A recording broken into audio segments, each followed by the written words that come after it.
Magandang araw mga kaibigan. Bigyan natin ng reaction, opinion, itong post na Allen Hafner. Sabi niya, Soto, walang nakuhang chairmanship sa kahit anong Senate committee. Kawawa. Ang nag-aambisyon na maging Senate President, grabe, ni isang committee chairmanship, wala. Yan ang mapala mo kung labanan mo ang malakas na kandidato ng Senate President. So, kawawa nga, wala. Hindi lang si Soto ang alam ko, correct me if I'm wrong, dalawa sila ni Senator Risa Hontiveros. Wala rin siyang nakuhang committee chairmanship kahit isa. Noong 19th Congress, kahit nasa minority si Hontiveros, meron siyang chairmanship. Yung Women and Child ba yun? Yung nag-imbestiga sa alleged mga kaso ni Pastor Kibuloy. Kaya sumikat ng gusto itong si Risa Hontiveros dahil sa tuloy-tuloy na pag-iimbestiga niya kay Pastor Kibuloy. Yan. Chairman siya yung Committee of Women, Children, Equality. Ganun. So, up to now, walang chairmanship nitong dalawa. Soto and Hontiveros. Hindi katulad ni Senator Ping Lacson, he was offered to chair yung Committee on Electoral Reforms. Dati, si Senator Amy ang chairman sa Committee on Electoral Reforms. Ngayon, kahit nasa minority si Ping Lacson, inoferan nila. Kasi iba talaga, malayo ang kalidad nitong si Senator Lacson kumpara dito sa kina Soto and Hontiveros.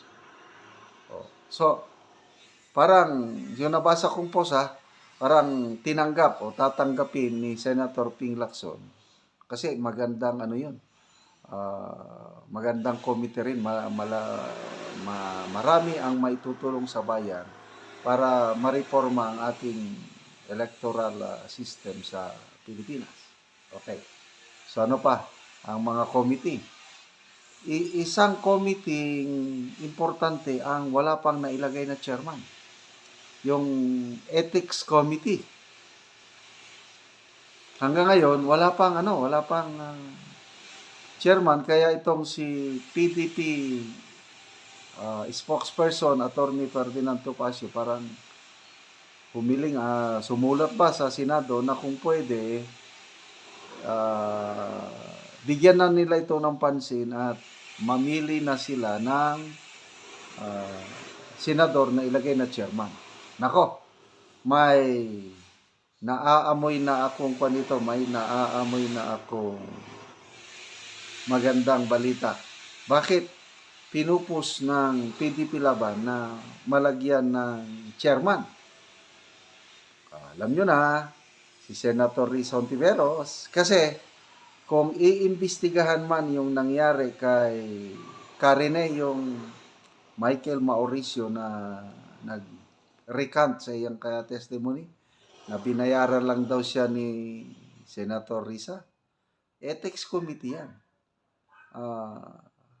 I don't know kung meron ng formal complaint. Ay wala pa siguro dahil kabubukas lang ang 20th Congress.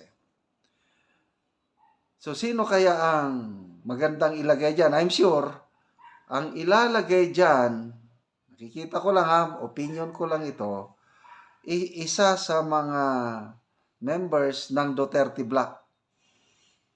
Either si Senator Amy, marami na siyang chairmanship Pwede si Senator Bato Dahil nag-iisa pa lang ang committee na chairman si Senator Bato, yung Committee on Drugs lang, dangerous drugs. Wala pa siyang ibang committee alam ko Ay kung si Senator Bato ang ilagay na chairman, nako, iiyak na yan. Sigurado, ito, bakit nagpursige ang PDP na malagyan ng chairman? Nakikita ko, magpapile sila, basta Duterte Group, magpapile ng complaint sa Ethics Committee para maimbestigahan si Senator Hontiveros doon sa pagbaliktad ni Ka Rene. So, ang tanong, nasaan na ngayon si Ka Rene? Di ba? Biglang tumahimik. Pagkatapos siyang masampahan ng cyber libel, tumahimik na eh. Nako, humanda sila. Dahil baka biglang lilitaw si Ka Rene. At diyan na siya lilitaw sa investigasyon ng Senate Ethics Committee. So ito, mga nakaka-exciting na developments, lalo na ngayon na pinag-uusapan na ang 2028 national election. Sabi ni ex-Senator Trillanes, in kaso daw, nagpo-foresight na sila eh. Nakikita nila na walang matuloy na impeachment trial ni VP Sara. O kaya ma-acquit siya. Ano ang gagawin nila para mapanagot si VP Sara? Ang sagot ni ex-Senator Trillanes, dapat daw ang opposition candidate sa 2028 si Hontiveros kasi siya lang daw ang may bayag. May tapang, determinasyon na magpapanagot kay VP Sara sa kanyang mga katiwalian. Wow naman! So, sige, good luck sa 2028, Mr. ex-Senator Trillanes and Senator Risa, maghanda na kayo.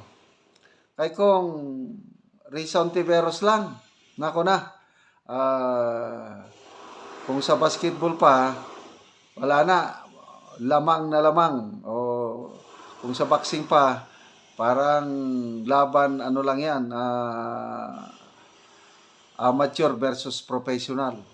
Pag si Hontiveros lang ang makakalaban ni VP Sara sa 2028. So, good luck kay Senator Risa and Senator Soto na wala man lang committee chairmanship. Sana makatulong kayo sa taong bayan kahit wala kayong chairmanship. Okay, salamat mga kaibigan sa inyong pagsubaybay sa ating channel. Nakakatulong kayo ng malaki sa tribong Talandig ng Bukidnon dahil ang income natin sa channel na ito pantulong sa tribo. Ngayon, namimigay tayo ng livelihood assistance sa tribo, nagpapatanim ng saging lakatan at Arabica coffee. Panoorin nyo ang video na ito. Anak ko sa among saging nga lakatan, so karon nakita na gyud nako nga ang among saging nga lakatan namunga na kini ang among unang tanom nga lakatan.